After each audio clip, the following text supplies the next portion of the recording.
Sika pa ng GMA Regional TV na kuna ng pahayag ang Malacanang kaugnay nito.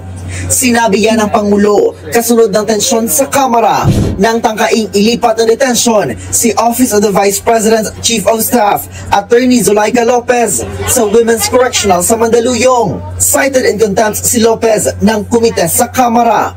Sabi ni Duterte, hindi naman krimen ang contempt, kundi isang hakbang para maayos na may sagawa ang congressional hearings. Pero naniniwala ang dating Pangulo na walang batayan na makontempt si Lopez. Meron nga daw po ang dami.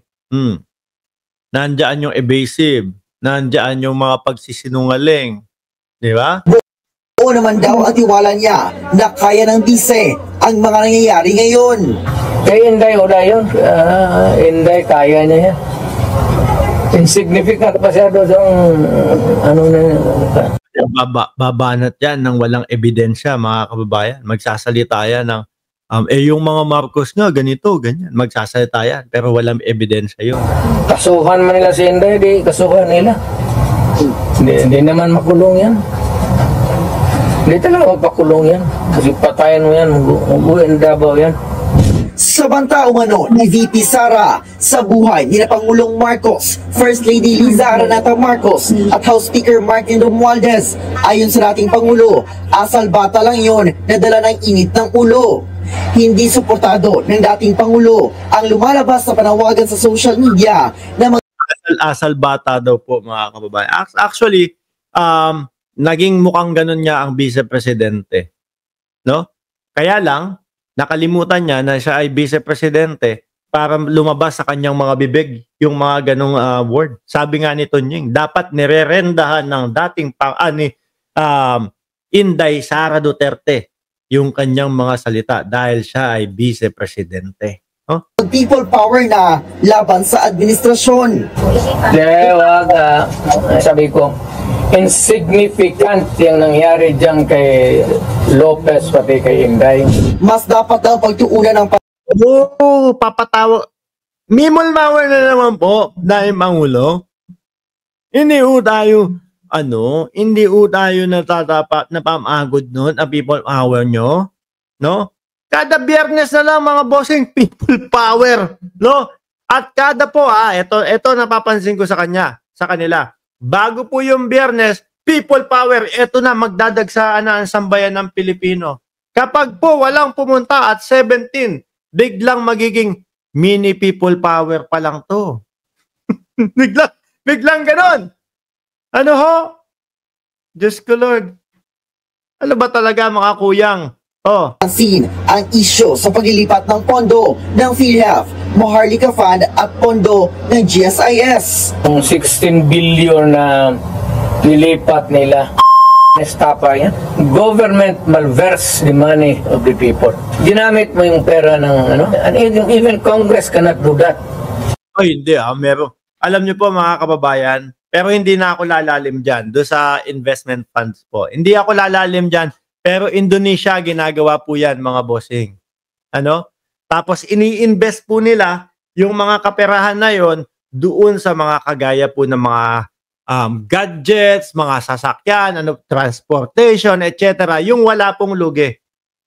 Pag-usapan po natin yan sa mga ilang araw. Pero ang dating Pangulong Duterte, para namang ginagawang aanga-anga lahat ng Pilipino. Trust fund yun Sa issue ng umalang impeachment at disbarment case kay VP Sara. Total, malayo pa man yung 2028. Di magpasyal sa mga pasyal. So she's running in 2028 for president? Kaso dating Pangulo. Mukhang hindi aabot. Hindi ko lang alam mukhang hindi aabot ng 2025. Eto po. Ano ang sabi ng Department of Justice? Isasampi na ang ating ikalawang Pangulo para magpaliwanag. Malamang din po dyan, tanungin, sino yung hitman na sinasabi mo? No? Tapos, sasabayan pa ng totoong people power para i-impeach ang Vice President. Ay, nako. Baka po yung 2028 talagang napakalayo, no? Para kay VP Sara po. Tapos kayo naman, yung panawagan nyo na susuporta pa din kayo dyan sa presidenteng bumabatak sa mga militar. Baka po sedition po yun, no? Inciting to sedition, dating Pangulong Duterte. Tapos sasabihin, naku, tingnan mo, kami lang ang pinag-iinitan. Si PRRD, si Pulong, si Baste, at si, sino pa ba? Si BP Sara. O sama nyo na si Harry Roque. Siguro si Harry Roque, no? Hindi makatuloy. Sa susunod na makita na naman natin si Harry Roque, mga kababayan, malamang ang payat na hunun. O, tuloy na natin to. Wala siguro. Sabi ko nga kay Inday, tama na yung Vice President. Total Sabihin nyo nga po, dating Pangulo, sabihin nyo, madaming Pilipino na, majority ng Pilipino, ang pinapababa na siya. Bilang Vice Presidente, napapahiya tayo sa buong mundo. tatandaan ng Presidente man. Ito ang unang balita. Napapahiya lang po tayo eh. Sabi ni Creamy, Kuya Mark, pa-shoutout. Kagigising ko lang, napuyat ako kagabi. Pinagmumura ko kasi yung mga... Bakit naman inaway mo? Dahan-dahan lang. Alam natin, nakakabwisit yung mga yan.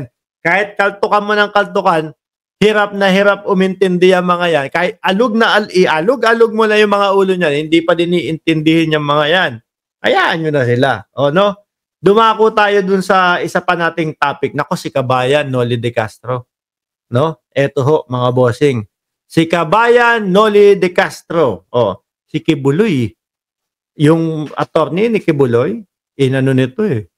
Pinahiya nito on air eh. Di ba? O eto naman po, ano po ba ang ulat?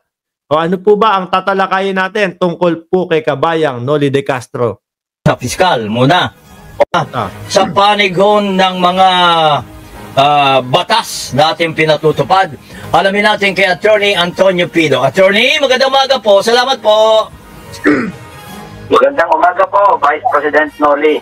Opo, alam mo ba ninyo na may 15 mga bansa ang headline no sa nangyayari dito sa ating bansa? At ang headline nila ay yung pagbabanta ng Vice President of the Philippines sa President of the Philippines. O tignan nyo ho mga kababayan, sikat tayo, no? 15 bansa, headline ang Pilipinas. Bakit po? Dahil po doon sa ginawa ng Vice Presidente na pagtatangka ng buhay. Alam nyo po, mga bossing, pag hindi ho yan inaksyonan ng presidente, no? Pagtatawanan lalo ho tayo nung mga bansa na yun. Pinagbantaan na, wala pang ginawa, ganyan yan. Oh. Di ba? Buhay na yung inano, tapos pangalawa pa sa pinakamakapangyarihan sa